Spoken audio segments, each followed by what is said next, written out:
guys, today I'm going to film my February favourites. I'm a little bit late, I think. I think we're a few days into March. I've completely lost track of time.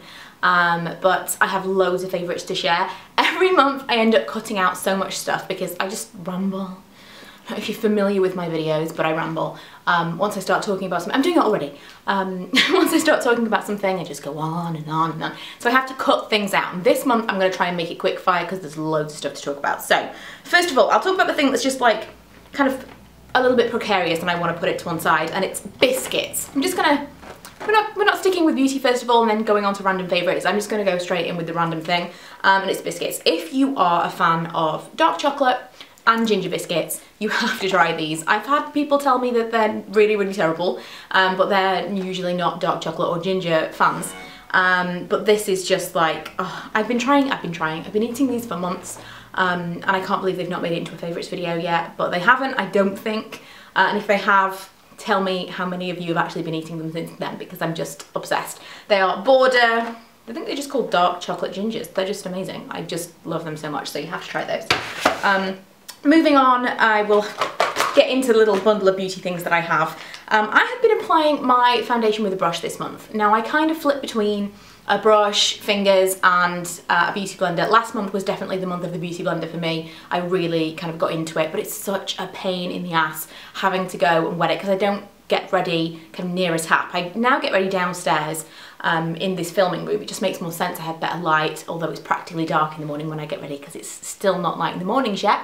So I can kind of go to the kitchen, blah, blah, blah, but then the towels and things aren't necessarily available, and it's just a bit of a pain. I've tried spritzing it with water and stuff at my desk, but it's not quite the same, and yeah, when I want a really, really perfect finish, that's what I use. But now I've been using this Sigma Round Top Kabuki, this F82, which I bought, gosh, years and years and years ago. Early days of my YouTube channel, and I just completely love it. At the time, I really didn't like it. I bought it specifically to go with the Chanel, what was it called, Tan de Chanel or Chanel Soleil de Tan or whatever it was called, you know, the big cream thing, which I actually ended up selling in a blog sale because I hardly ever used it. And it was quite orange, I found. And I don't know, it never really worked for me, and I never really thought to try it with foundation, and it works amazingly. It's very, very dense, more so than the Real Techniques buffing brush, and it gives me a nicer finish than that. So yeah, that's been my brush of the month. I can't remember if I mentioned this last month. I feel like this was in my favourites, so I'm going to be quick with it because if it was, I already went on about it. But the Montagne Jeunesse Black Seaweed Peel Off Mask. If you haven't tried this already, you need to. I'm pretty sure I have a blog post on it. If I've reviewed anything individually, I will link that in the information bar. But yeah, I feel like this was my favourites last month, so I'm not going to harp on about it. But I wanted to make sure I mention it. I made a whole video about the Gosh Prime and Set. And I just kind of wanted to mention it again, mainly because I've found some teething problems with it. And this is the mattifying powder that I told you all you had to try if you are oily, and I still stand by that. It's an absolutely amazing product, but for me it's not something that I can use on a daily basis. It definitely clogged my pores and it actually dried my skin out in a strange way. I've never had anything do that before. I had kind of dry patches here, and now I'm very careful with how I use it, and I use it in targeted areas, so kind of T-zone and chin, and then I use a normal powder on top. So I'm using this as a primer, not every day. I only work out of the house 2 days a week, so I'm lucky that I don't kind of feel that I need to use it every day. So Thursday, Friday when I'm working, I use it, and then if I'm going to be out all day at the weekend, I'll use it as well. But the rest of the week, to be quite honest, I go without makeup a lot of the time.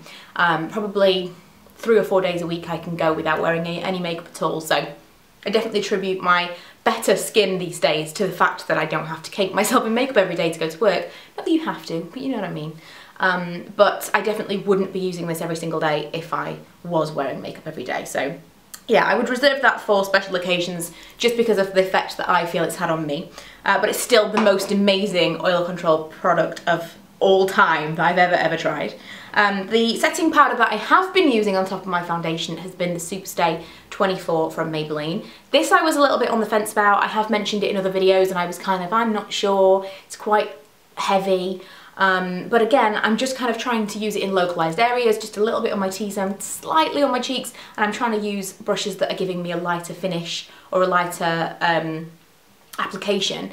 And it is really, really good. If I've got something that I feel has not given me enough coverage, foundation or concealer wise, this tops it up and it adds coverage. So it's not going to be something, if you're looking for kind of a translucent, very, very feather light setting powder, this is not going to be for you. But if you're looking for almost a powder foundation, I would say this is very similar to the MAC, what is it called? Studio Fix? I tried it a really long time ago and it's kind of a powder foundation, but it is in an actual compact, very, very heavy. Very similar, and you have to kind of find the way that it works for you, but it's working for me now, so I thought it was worth mentioning because I did say I was on the fence about it. For eyes, I have two products that I'm enjoying right now. I can't believe I didn't mention this last month. Maybe I'd only just got it. I think maybe I hadn't had it for a full month and I didn't want to mention it yet. But it's the Maybelline Lash Sensational Lash Multiplying Mascara. I definitely have a blog post on this. It gives me the most amazing lashes ever. I'm actually not wearing it right now because I've been trying a new one from Primark.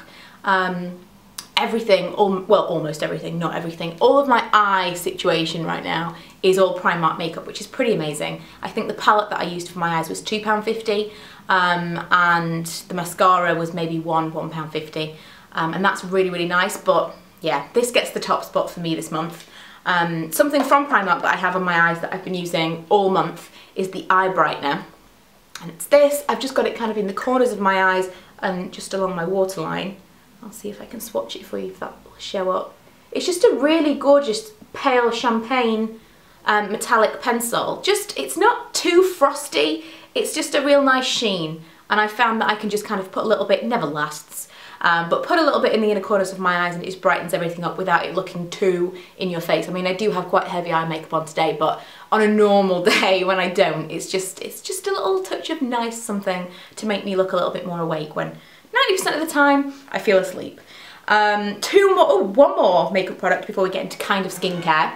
And this is something that I have on right now. It's the Exaggerate Full Colour Lip Liner from Rimmel in Eastend Snob. And I heard Amelia Liana talk about this ages ago. She's someone that I watch kind of intermittently. And I remember her comparing it to, what is it called? Pillow Talk from Charlotte Tilbury. I had the Kurt in my name. I could get Tilbury. I was Christine. Charlotte Tilbury does kind of a lip cheat, I think it's called Pillow Talk, and the idea is that you can kind of draw outside your lips, and I've definitely done that. I'm experimenting with overdrawing my lips. Not something I'm going to be doing on a daily basis, but it's just a little bit of fun, and I don't know, ever since I said that I feel like I'm talking like this, with it. This should be a thumbnail. I feel like I'm just giving myself because I can see myself in the thing and I just look suddenly strange. I don't know if it's for me, but this is a really natural colour if you were going to do that. And again, I just kind of sat down and took loads and loads of pictures for blog posts, so all of these things will probably be blogged very, very soon. But I've been really enjoying this, and I did pick one up for a certain someone I'm going to be doing a swap with very, very soon, so you know who you are, and I did actually manage to get it, and I got one for myself, and I'm glad that you wanted it because I really, really like it. So the last three things are skincare. I've had tons of favourites this month. We'll start with the actual skincare products. Nivea Q10 Plus Anti-Wrinkle Eye Cream. The reason I like this is because it's really light. It doesn't absorb quickly, because if I wouldn't want to wear this necessarily during the day, because it definitely gives me kind of a white mark where I've put it. It does absorb, but then it leaves that kind of white, it doesn't, like, it's not invisible. It's really, really strange, but at night time I just find that this absorbs nicely, it works well, and it's not too heavy. I do like a heavy eye cream from time to time, but this has been my favourite currently, and it's so affordable. I don't mind using, you know, loads and loads of it. And when you get to the grand old age of 29, you feel like you need to use loads of eye cream. Something I've been enjoying, because I had all those dry patches, I have something really annoying. Like, I've got something on my lips since got it. Since I did this, I have a lip situation going on. It's gone, it's fine. We can move on. This I have been using since I had the dry patches from the Gosh Prime and Set, and it is the Organic Surge Blissful Daily Moisturiser. This is tried and true, something that I will always go back to. I don't love the smell of it. There's something kind of medicinal about it, but it works, and again, absorbs so quick, to the point where as I'm rubbing it in, it's almost textured dry, like it's almost too dry. It's just absorbs into my skin just sucks it up as soon as I put it on, which tells me I probably should moisturise more often. I'm not so great with my skincare right now, but because my skin was dry I had to be slightly more diligent, and I've been using this and it's everything that I remember it was. It's just so hydrating, not at all oily, it leaves no residue, and it just leaves my face feeling hydrated but not like, you know, greasy and awful. So that is it. Oh no, one more thing. Something that I did haul last month, and it's the Almond Nail and Cuticle Oil. What is it? Is that all it's called? Yeah. Almond Nail and Cuticle Oil from the Body Shop. And again, I wanted to mention this because I couldn't show you it in the haul, but I've been really enjoying using it. So I'll show you it now. It's got kind of a cuticle pusher-upper thing, like an orange stick on the end, but it's rubber, so it's really, really gentle. And then on the inside, it's got this brush, and you twist it up, and you kind of paint. It's almost gel-like. The actual, I'll just do this on video. This is fine. We've got all the time in the world, haven't we? I'm so not cutting this video down. This is going up as it is. Yeah, you just kind of brush it onto your nails. And at the moment, my nails are so dry. My cuticles are so dry and just peeling and flaking all over the place. So this has been a godsend, and it smells so nice. It smells like baby oil or something. It's almond, but there's something. It smells like Johnson's baby stuff. Beautiful. So that is it for makeup / all that stuff. On to random favourites. I had to mention I bought Fleur's book. I had to mention this because I think it's really, really good. If you like Lauren Conrad's books, her style and beauty books, which I really, really like, if you like her books, then I think you'll like this. It's very, very similar in the format. And let's face it, how much more qualified is Lauren Conrad to write a book on beauty and style than Fleur De Force? She's not. She's just kind of someone in the public eye that we all like the look of, and we like the idea that we could emulate her and take some style tips or beauty tips from her. It's the same kind of thing. I've really, really enjoyed reading it. I've not kind of read it cover to cover. I'm reading sections at a time that appeal to me. She has a whole section on travel, so you know, that's standing out to me right now. But I wanted to mention it because I know there's been a lot of controversy about blogger books, and I just think that this one is, it was written by her, it just was, you can feel it. You can kind of hear her voice in it all the way through, and it makes me really cross when people just kind of write something off because it was written by X, whether it be a celebrity, a real celebrity, or you know, a YouTubing heavyweight like Fleur De Force. I think, not to say that she's fat, just FYI, different context. I just think that it's really, really sad that kind of someone has an opinion about something because it's written by X kind of person. It's sad for those people, but it's amazing that they've had those opportunities to do those things. And I'm only cross because if I was to write a book, it would be like this. I couldn't do it. There must have been so much time put into this. And honestly, I just don't think that I would have the patience. But if I could put something out, it would be something like this. So you know, she's ruined it for me now. Now I'll never have a book. Thanks, Fleur De Force, but I would recommend that if you're thinking of buying any of them that are out right now. That's the one that I chose. Lastly, I have to talk about TV. We talked about the Vampire Diaries last month, and we're going to talk about the Vampire Diaries again. Lots of people told me to watch the originals. Now, I started watching the originals before I watched the Vampire Diaries because I love True Blood, and so many of you told me that I had to watch the originals because it was more similar to True Blood, more like adult than the Vampire Diaries. But yeah, I don't know, I liked the originals, it was okay, but I now understand why I didn't love it as much as you guys told me I was going to, because really you kind of have to watch the Vampire Diaries to get the spin-off, and you told me I didn't. Lots of you said that it was okay, you didn't have to a point, yeah, but I think I would have enjoyed it a lot more had I watched it after.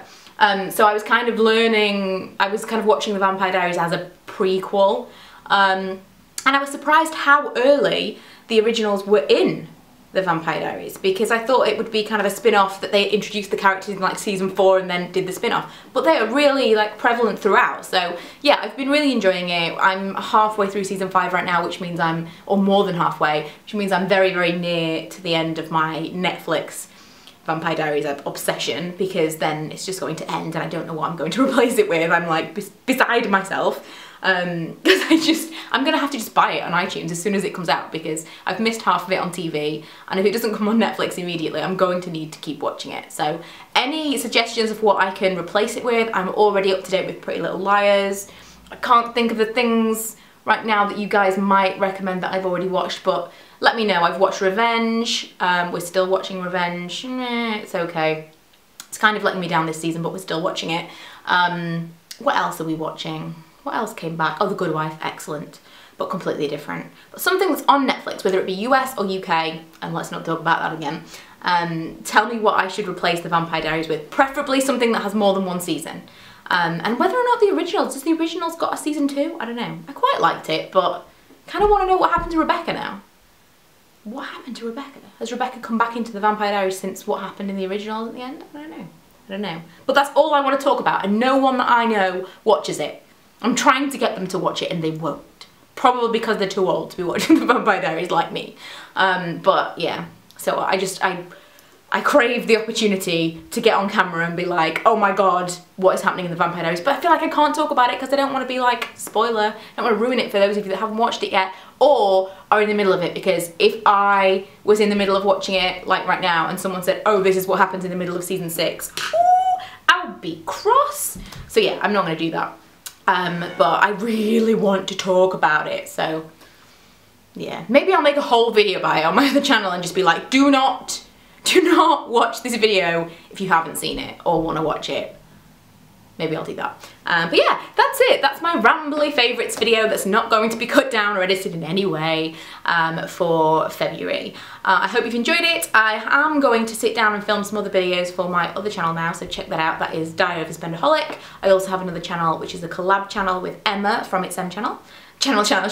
And that's called Style on Toast, but we are thinking of renaming it because nobody understands it, and yeah. We're thinking of renaming it Em and Kai Try, because that's the new series that we've started on there, and basically we try different things, and it's so vague that it could literally be anything. It could be try anything. So any of the videos we've made up to this point could have been within a series of Em and Kai Try. So yeah, anyway, all my links are below, as well as the many blog posts that I've written on the many things that I have talked to you about. And yeah, I will try and get more than one video up this week, but if I can't, I'm really, really sorry. There are videos in various other places.